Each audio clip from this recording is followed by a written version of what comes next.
भारत ने ऑपरेशन रोका तो कार्रवाई नहीं करेंगे। पाकिस्तान के रक्षा मंत्री का बयान आ गया। भारत ने ऑपरेशन यदि रोक दिया तो कोई कार्रवाई नहीं होगी और पाकिस्तान के रक्षा मंत्री ने साफ कह दिया कि कोई कार्रवाई नहीं होगी अगर भारत ने ऑपरेशन रोक दिया तो। और ऑपरेशन तो हो चुका है संपन्न। इस बारे में रक्षा मंत्री का एक सधा हुआ बयान देखने को मिला और पाकिस्तान ने पूरी तरह से हथियार डाल दिए भारत के सामने। पाकिस्तान के रक्षा मंत्री ने बड़ा बयान दिया। पाकिस्तान के रक्षा मंत्री का जवाब आया है, भारत ने ऑपरेशन रोका तो कार्रवाई नहीं करेंगे। पाकिस्तान ने पूरी तरह से हथियार डाल दिए हैं। अब भारत के द्वारा जो ऑपरेशन किया गया इसके संबंध में पाकिस्तान के रक्षा मंत्री का बड़ा बयान, ख्वाजा आसिफ का बयान सामने आ चुका है। उनका यह कहना है कि पाकिस्तान के खिलाफ जो ऑपरेशन किया गया अगर भारत ने वो रोक दिया है तब कोई कार्रवाई नहीं करेंगे। तो भारत के द्वारा ये चंद मिनटों में की गई स्ट्राइक थी जो कुछ ही सेकंड्स लगी या फिर यूं कहिए कुछ मिनट्स में ही समाप्त हो गई भारत की तरफ से। अब पाकिस्तान को देखना है कि वो क्या करे। पहले अपने उन नाजायज औलादों को दुलारे पुचकारे जिन्हें चोट आई है, जो मारे गए हैं, उनको सुपुर्दे खाक करे, या फिर भारत के तरफ देखे जो उनके सामने एक पहाड़ से भी बड़ी चुनौती की तरह खड़ा है। अब ये पाकिस्तान के लिए एक बड़ी चुनौती होगा। वहां के हुक्मरान जो आसिम मुनीर, मुल्ला मुनीर के अंगूठे तले दबे हुए हैं, ऐसे में ख्वाजा आसिफ का यह बयान निश्चित रूप से उनके हौसलों को झुके हुए कंधों को बता रहा है, दिखा रहा है। और बहावलपुर में आतंकी ठिकानों को जब तबाह बर्बाद कर दिया गया उसके बाद की तस्वीरें और उससे पहले की भी तस्वीरें हम आपको दिखा रहे हैं, जहां पर एक चमचमाती इमारत हुआ करती थी वो इमारत अब मलबे में ढेर में तब्दील हो चुकी है। और ऐसे में लगातार जो प्रतिक्रियाओं का दौर है वो भी सामने आ रहा है।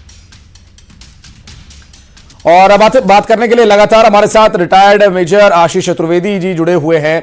आशीष जी, हम बात कर रहे थे हमारी सेना के उस डेकोरेशन के बारे में जो पूरी दुनिया में प्रफुल्लित तरीके से हर भारतीय गर्व के साथ बताता है, उस अनुशासन के बारे में जो हर भारतीय और हर भारतीय सैनिक को पता है कि ये भारत की सेना है और ये इस तरह की कोई हरकत नहीं करेगी जो पाकिस्तान की आर्मी के लोग करते हैं। आतंकवादी बन करके वो भारत में घुस आते हैं, फिर रिटायर होते हैं तो वो चले जाते हैं आतंकी कैंपों में ट्रेनिंग देने के लिए। तो ये बात तो पूरी दुनिया को पता है और शायद पाकिस्तान को भी पता है। ख्वाजा आसिफ ये कह रहे हैं कि अगर भारत ने ऑपरेशन रोक दिया तो हम कोई कार्रवाई नहीं करेंगे। देखिए, मैं आपसे वही कह रहा था कि ये भारत के लिए एक गोल्डन अपॉर्चुनिटी है। पूरे देश में, पूरे विश्व में हमें जो समर्थन इस वक्त मिला हुआ है, यही मौका है हमारे पास।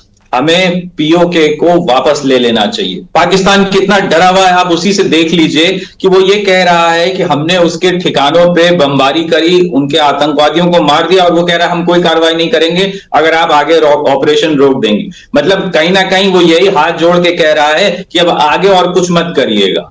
वो कहने का तात्पर्य उसका यही निकलता है। तो हमें उनकी बातों में नहीं आना है, हमें आगे बढ़ना है। जो हमने मुहिम चलाई है इसको हमें पूरे अंजाम तक ले जाना है। ये हमारे देश के लिए बहुत ही सुनहरा अवसर है, तो हमें इसको गंवाना नहीं है। ये देखिए, अगर कुछ लोगों का ये मानना होगा कि नहीं, देखिए आप सर्जिकल स्ट्राइक कर लिया, वॉर में जाने के बहुत से नुकसान होते हैं, आपको बहुत नुकसान उठाना पड़ता है। जाहिर सी बात है, हर चीज में कुछ ना कुछ नुकसान होते हैं, लेकिन अगर आप एक लंबे समय के लिए परमानेंट सोल्यूशन चाहते हैं तो आपको शांति बहाल करने के लिए तो शस्त्र उठाना ही पड़ेगा। वो तो श्री कृष्ण ने भी कहा था जब कौरवों और पांडवों की लड़ाई हो रही थी, तो कहीं ना कहीं शांति बहाल करने के लिए शस्त्र